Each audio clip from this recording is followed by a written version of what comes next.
Hello everyone. आज है 24 अगस्त और आज की इस क्लास में हम डिस्कस करेंगे 24 अगस्त से बनने वाले करंट अफेयर के सभी इंपॉर्टेंट क्वेश्चंस। प्रीवियस क्लास में हमने देखा था कि भारतीय मूल के जो खगोल शास्त्री हैं डॉक्टर रोहन नायडू, इन्होंने एक अद्वितीय खगोलीय पिंड ब्लैक होल स्टार की खोज करी है। संसद के इस मॉनसून सत्र में दोनों सदनों में कुल 12 विधेयक पारित किए गए हैं। संसद ने जन्म और मृत्यु पंजीकरण विधेयक 2026 पारित किया। इसके तहत 2 वर्ष से अधिक लेट होने पर जो बर्थ और डेथ सर्टिफिकेट है, इसके लिए प्रथम श्रेणी न्यायिक मजिस्ट्रेट की अनुमति आवश्यक होगी। संसद ने केरल विधेयक 2026 पारित किया और केरल का नाम केरलम करने का प्रावधान किया। बांग्लादेश के 23वें राष्ट्रपति मिर्जा फखरुल इस्लाम आलमगीर बने हैं। तमिलनाडु में दक्षिण क्षेत्रीय परिषद की 31वीं बैठक का आयोजन किया गया और तमिलनाडु ने तीसरी संतान के जन्म पर 1 साल की मैटरनिटी लीव देने की घोषणा करी है। मंगोलिया में संयुक्त राष्ट्र मरुस्थलीकरण रोकथाम अभिसमय द्वारा रेजिडेंट रेस्टोरेशन अवार्ड 2026 प्रदान किया गया। सुमेर सिंह भाटी को हर साल विश्व वरिष्ठ नागरिक दिवस 21 अगस्त को मनाया जाता है।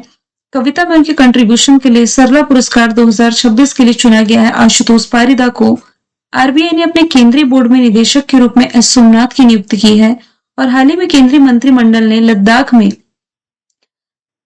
जम्मू कश्मीर और लद्दाख हाई कोर्ट बेंच स्थापित करने की मंजूरी दी है। तो ये सभी क्वेश्चन हमने देखे हैं प्रीवियस क्लास में। शुरू करते हैं आज का हमारा पहला सवाल।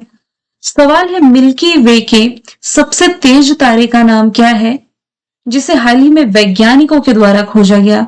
तो आंसर इसका हो जाएगा S301, ऑप्शन नंबर डी। ये तारे का नाम है S301 और ये जो तारा है 25,000 किलोमीटर प्रति सेकंड की रफ्तार से ब्लैक होल की परिक्रमा लगा रहा है। मतलब 1 सेकंड में आप इसकी स्पीड देखिए 25,000 किलोमीटर तक की, जो प्रकाश की गति का लगभग 8% है। और ये आकाशगंगा के केंद्र में मौजूद महाविशाल ब्लैक होल सेजिटेरियस ए के सबसे करीब से गुजरने वाला तारा है और ये ब्लैक होल का एक चक्कर 8.7 ईयर्स में कंप्लीट करता है। इस तारे का पता जो है ये यूरोपियन साउथर्न ऑब्जर्वेटरी के वेरी लार्ज टेलीस्कोप इंटरफेरोमीटर के द्वारा लगाया गया है। तो यहां से आप ये याद रखें कि मिल्की वे में जो सबसे तेज तारे का नाम जो वैज्ञानिकों के द्वारा खोजा गया ये S301 हो जाएगा। अगला सवाल है, किस दिन हर साल राष्ट्रीय अंतरिक्ष दिवस मनाया जाता है? तो ये अगस्त महीने की 23 तारीख को हर साल सेलिब्रेट किया जाता है और ये इस बार इसका तीसरा एडिशन है। पहली बार 2024 में मनाया गया, फिर 2025 में और इस साल का इसका तीसरा एडिशन है। वैसे ये घोषित किया गया था 2023 में। 2023 में ऐसा क्या हुआ था? तो देखिए 14 जुलाई 2023 को भारत का जो मून मिशन है चंद्रयान 3 ये सफलतापूर्वक लॉन्च किया गया था, है ना। लॉन्च किया गया था 14 जुलाई को, लेकिन ये चंद्रमा के साउथ पोल पर सफलतापूर्वक लैंड किया गया था 23 अगस्त 2023 को। और इस लैंडिंग तिथि को यानी कि 23 अगस्त को भारत सरकार के द्वारा राष्ट्रीय अंतरिक्ष दिवस के रूप में मनाए जाने की घोषणा की गई थी।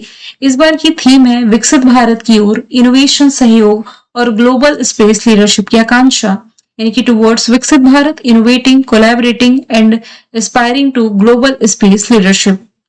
तो ये जो दिन है 23 अगस्त का, ये 2023 को चंद्रमा पर चंद्रयान 3 की ऐतिहासिक सॉफ्ट लैंडिंग की याद दिलाता है। अब अगस्त महीने के इंपॉर्टेंट डेज पर चलें तो 1 से 7 अगस्त है विश्व स्तनपान सप्ताह दिवस। 1 अगस्त को ही है आपका राष्ट्रीय पर्वतारोहण दिवस, विश्व फेफड़ों का कैंसर दिवस और वर्ल्ड वाइड वेब डे। 4 अगस्त है यूएस कोस्ट गार्ड डे। 6 अगस्त है हिरोशिमा डे। 7 अगस्त है नेशनल हैंडलूम डे। 8 अगस्त है भारत छोड़ो आंदोलन दिवस। 9 अगस्त है नागासाकी डे। 10 अगस्त है विश्व जैव ईंधन दिवस। 12 अगस्त है अंतरराष्ट्रीय युवा दिवस। 19 अगस्त है विश्व फोटोग्राफी डे। 23 अगस्त है राष्ट्रीय अंतरिक्ष दिवस। विश्व मानवतावादी दिवस 19 अगस्त है।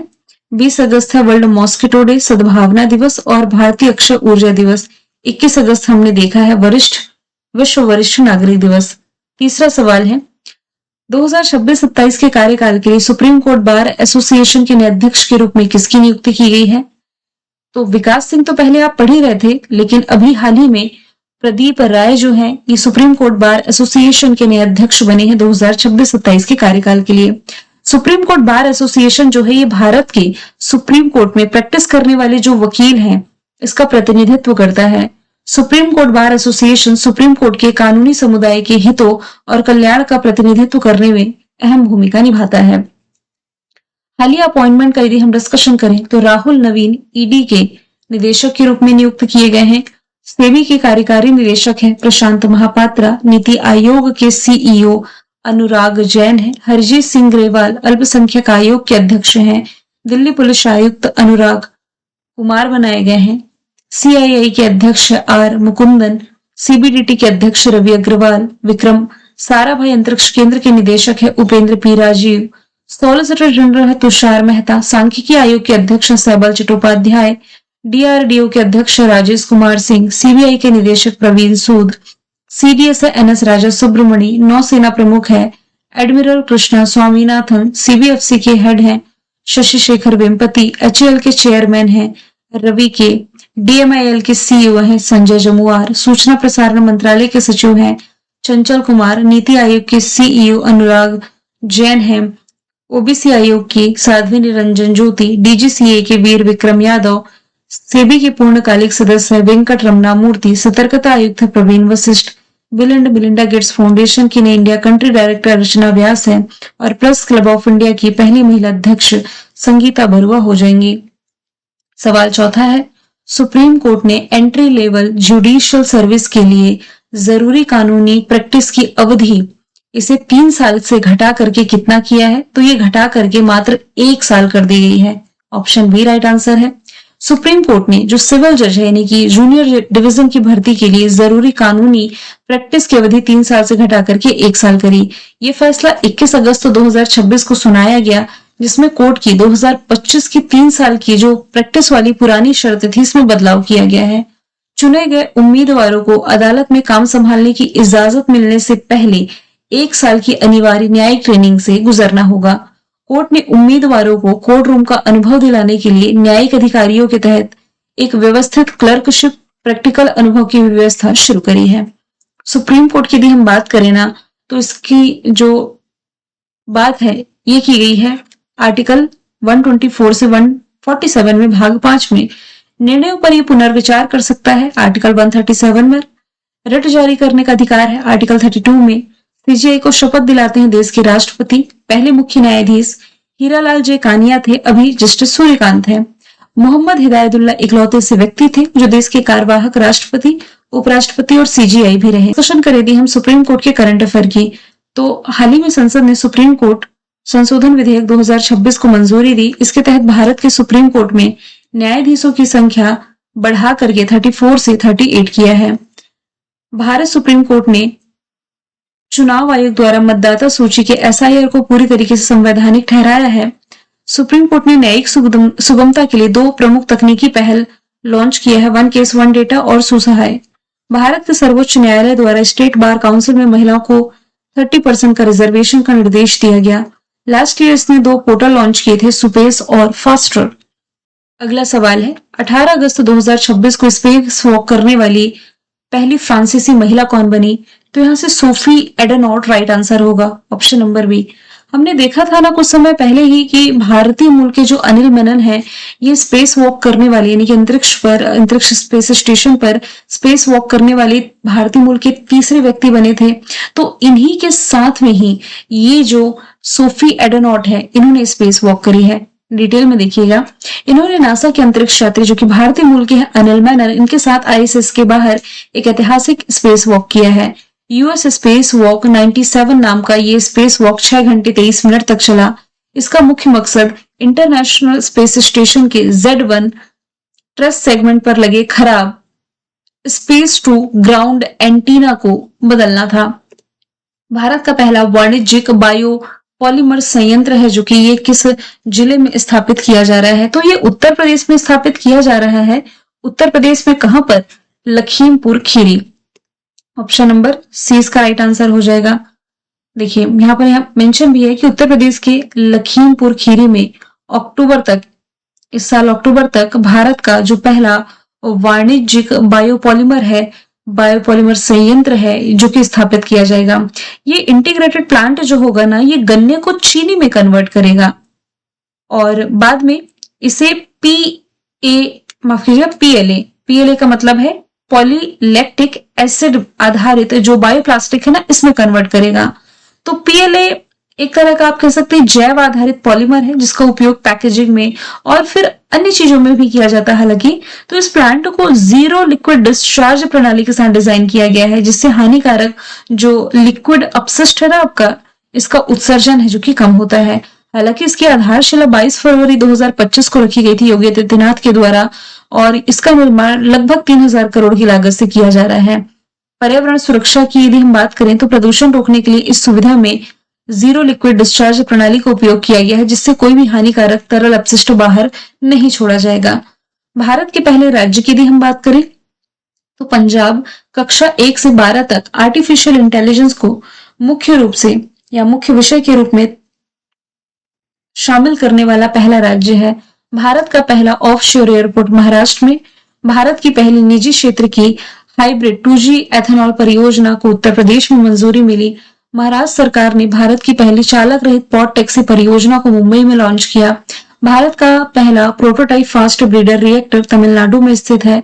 वन उत्पादों के लिए प्रमाण सर्टिफिकेट हासिल करने वाला पहला राज्य आंध्र प्रदेश है। भारत का पहला जाति मुक्त गांव बना है सोनला महाराष्ट्र में। रोलिंग बजट अपनाने वाला भारत का पहला राज्य मध्य प्रदेश है। गौ अभ्यारण्य स्थापित करने वाला पहला राज्य मध्य प्रदेश। भारत का पहला महिला वेलनेस ऑन व्हील लॉन्च किया तमिलनाडु ने। सरकारी कर्मचारियों के लिए सबैटिकल लीव योजना शुरू करने वाला पहला राज्य सिक्किम है। जैविक खेती लागू करने वाला पहला राज्य सिक्किम। भारत की पहली एआई पावर्ड आंगनबाड़ी जहाजों के लिए समर्पित नीति, गाय को राजमाता की उपाधि और देश की पहली एआई यूनिवर्सिटी महाराष्ट्र में। किस राज्य में भारत की पहली माइनिंग टूरिज्म परियोजना शुरू की गई? झारखंड में। भारत का पहला हॉर्नबिल संरक्षण केंद्र तमिलनाडु में। क्रूज भारत मिशन में शामिल पहला राज्य गुजरात। भारत का पहला लकड़ी का गुरुद्वारा। विधानसभा में सांकेतिक भाषा लागू करने वाला राज्य पंजाब। अंतरराष्ट्रीय सीमा पर ड्रोन रोधी प्रणाली तैनात करने वाला भी पहला राज्य पंजाब है। भारत और मॉरिशस के बीच हाल ही में हुए समझौते के तहत किस भारतीय कंपनी को मॉरिशस की ईंधन आवश्यकताओं की आपूर्ति से जोड़ा गया? तो यह है Indian oil corporation limited, IOCL। Bharat और मॉरिशस के बीच ऊर्जा क्षेत्र में सहयोग बढ़ाने के लिए समझौता किया गया है। Indian oil corporation limited Mauritius को पेट्रोल, डीजल और एविएशन टरबाइन फ्यूल, जो विमानों में फ्यूल इस्तेमाल होता है, इन जैसी पेट्रोलियम आवश्यकताओं की आपूर्ति करेगा। यह व्यवस्था 5 सालों के लिए है। इसका मुख्य उद्देश्य है मॉरिशस की ऊर्जा सुरक्षा को मजबूत करना, दोनों देशों के बीच रणनीतिक सहयोग को बढ़ावा देना है। Indian oil corporation limited Bharat की प्रमुख पब्लिक सेक्टर की ऑयल मार्केटिंग कंपनी है। मॉरिशस का मैप तो मैंने ऐड नहीं किया, लेकिन अफ्रीका के मैप में मतलब इधर इंडियन ओशन में छोटा सा आइलैंड कंट्री है मॉरिशस, जिसकी कैपिटल पोर्ट लुइस है। करेंसी मॉरिशस रुपी है। 8वां सवाल है 62,500 करोड़ की मोबाइल फोन मैन्युफैक्चरिंग स्कीम का मुख्य उद्देश्य क्या है? अभी चर्चे में भी थी। मोबाइल निर्माण, घरेलू मूल्यवर्धन और भारतीय ब्रांडों के, जो भारतीय मोबाइल ब्रांड है, इसे ही बढ़ावा देना और भारतीय ब्रांड के मोबाइल का अंतरराष्ट्रीय स्तर पर एक्सपोर्ट करना। बी आंसर सही है यहाँ से। इसके लिए 62,500 करोड़ की मंजूरी मिली फाइनेंशियल ईयर 2026-27 से 30-31 तक, 5 सालों के लिए। मेन पर्पस है भारत में मोबाइल फोन का उत्पादन बढ़ाना। इसके साथ डोमेस्टिक वैल्यू एडिशन और घरेलू सप्लाई चेन को मजबूत किया जाएगा। ये भारत को वैश्विक मोबाइल मैन्युफैक्चरिंग हब के रूप में मजबूत करने में मदद करेगी और साथ ही भारतीय मोबाइल ब्रांडों को भी विकसित करने पर जोर दिया गया है।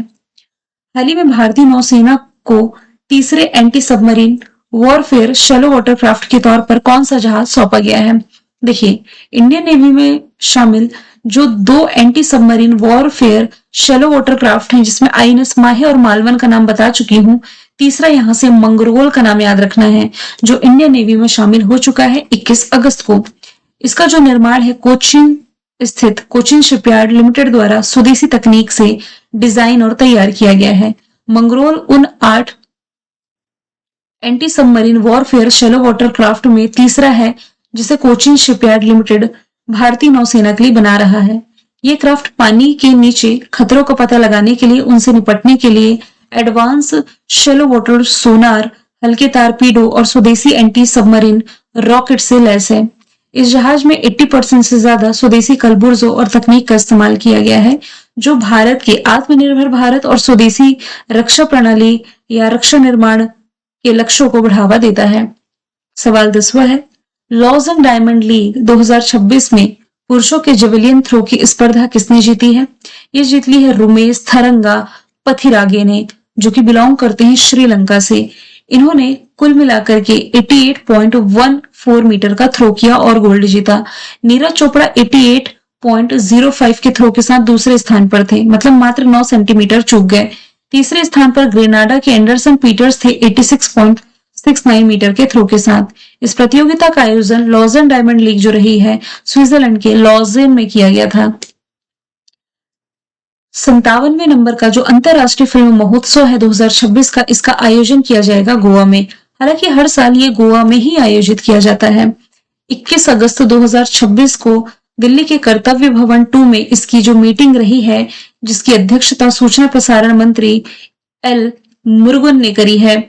तो 57वें नंबर का international film festival of India नवंबर के महीने में गोवा होस्ट कर रहा है और आशुतोष गोवारिकर को 57वें एडिशन के लिए फेस्टिवल डायरेक्टर चुना गया है। International film festival of India 2026 की थीम है स्टोरीज विदाउट बॉर्डर्स। गोवा की राजधानी पणजी, मुख्यमंत्री प्रमोद सावंत, राज्यपाल अशोक गजपति राजू है। भारतीय तटरक्षक बल ने जून के महीने में गोवा में पहला स्वदेशी एयर कुशन व्हीकल अपने बेड़े में शामिल किया। गोवा की राजधानी पणजी में स्थित समुद्री विज्ञान संस्थान में फरवरी के महीने में वर्ल्ड ओशन साइंस कांग्रेस का आयोजन किया गया और ये फेस्टिवल तो बता ही चुकी हूँ। इसके अलावा 57वें संविधान संशोधन अधिनियम ने गोवा को भारत का 25वां राज्य बनाया, जो 30 मई 1987 से प्रभावी है। 100% साइबर धोखाधड़ी प्रतिक्रिया प्रणाली वाला ये देश का पहला राज्य है। पूर्ण कार्यात्मक साक्षरता हासिल करने वाला ये दूसरा राज्य है। पहला मिजोरम, दूसरा गोवा, तीसरा त्रिपुरा, चौथा इसमें हिमाचल प्रदेश, 5वां सिक्किम, 6वां उत्तराखंड। 10वां आयुर्वेद दिवस गोवा ने होस्ट किया। भारत का पहला इंटीग्रेटेड न्यूरो पुनर्वास केंद्र गोवा में।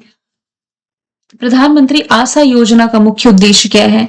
किसानों के लिए लाभकारी मूल्य सुनिश्चित करना। ऑप्शन बी राइट आंसर हो जाएगा। एमएसपी को बेहतर ढंग से, एमएसपी यानी कि मिनिमम सपोर्ट प्राइस जो है, इसे बेहतर ढंग से लागू करने और किसानों को उनकी उपज का सही दाम दिलाने के लिए सितंबर 2018 में इस अभियान की शुरुआत की गई थी, जिसका मकसद है किसानों को तब मजबूरी में फसल बेचने से बचाना था जब बाजार में कीमतें एमएसपी से कम हो जाती हैं, और साथ ही उपभोक्ताओं के लिए कीमतों में स्थिरता बनाए रखना भी इसका पर्पस था।